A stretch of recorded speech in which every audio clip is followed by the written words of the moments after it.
সামর্থ্য থাকলে কখনোই গ্রামে থাকা উচিত নয়, কারণ গ্রামে থাকতে গেলে আপনাকে কঠিন ধৈর্যের সাথে থাকতে হবে।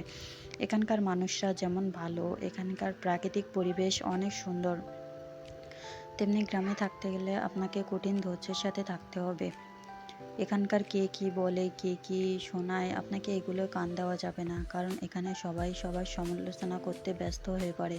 কারণ তারা সারাদিন কাজ করে, পুরুষেরা যেমন কাজ করে মাঠে, তেমনি মহিলারাও বাড়িতে কাজ করে। আর পুরুষরা তো সারাদিন মাঠে কাজ করে এসে সন্ধ্যাবেলায় চা খেতে চায়ের দোকানে আড্ডা বসায়, আর এই চায়ের দোকানে সবাই সবাইকে নিয়ে সমালোচনা করে। গ্রামের কার কি ভালো হলো, কার কি খারাপ হলো, কে কি চাকরি পেলো না চাকরি পেলো, এগুলো সব কিছু আলোচনা করা হয়। আর মহিলারা তো সারাদিন বাড়িতে কাজ করে থাকে, সারাদিনে একজন আরেকজনের সাথে গল্প করে, সমালোচনা করে।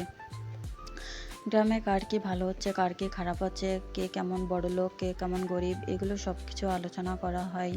আর এখানে অনেকের ভিতরে, শাশুড়ি বৌমার ভিতরে ঝগড়া লেগে থাকে, তখন তারা এইগুলো আরেকজনের ভিতরে আরও বাদিয়ে দেয়, আরও বাদিয়ে আরও ঝগড়া বাঁধায়, তখন তাদের ভিতরে আরও ঝগড়া তৈরি হয়।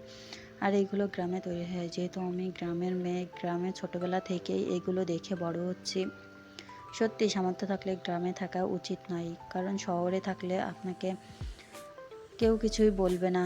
আপনি না খেয়ে থাকলেও কেউ কিছুই বলবে না, আপনি কোথায় যাচ্ছেন, কোথায় ঘুরতে যাচ্ছেন, কেউ কিছুই বলবে না।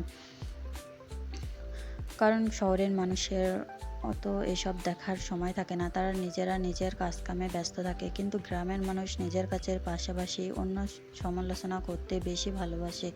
তাদের এগুলো ছাড়া কোনো কিছুই ভালো লাগে না। যেহেতু তারা অনেকেই জানে যে সমালোচনা করা ঠিক নয়, কিন্তু তাও তারা সমালোচনা করতে ব্যস্ত হয়ে পড়ে। আপনাদের সাথে কথা বলতে বলতে সবগুলো পিঠাই তৈরি করা হয়ে গেছে। আর আমার তো জামাই পিঠা বেশি ভালো লাগে। আজকে এখানে ২ রকম পিঠা তৈরি করা হয়েছে, জামাই পিঠা ও পাকান পিঠা। পাকান পিঠাটাও মজা লাগে, তবে হচ্ছে জামাই পিঠাটা বেশি মজা লাগে। জামাই পিঠাটা বেশি একটা শক্ত হয় এই জন্য, আর আমার শক্ত পিঠাটা খেতে অনেক ভালো লাগে।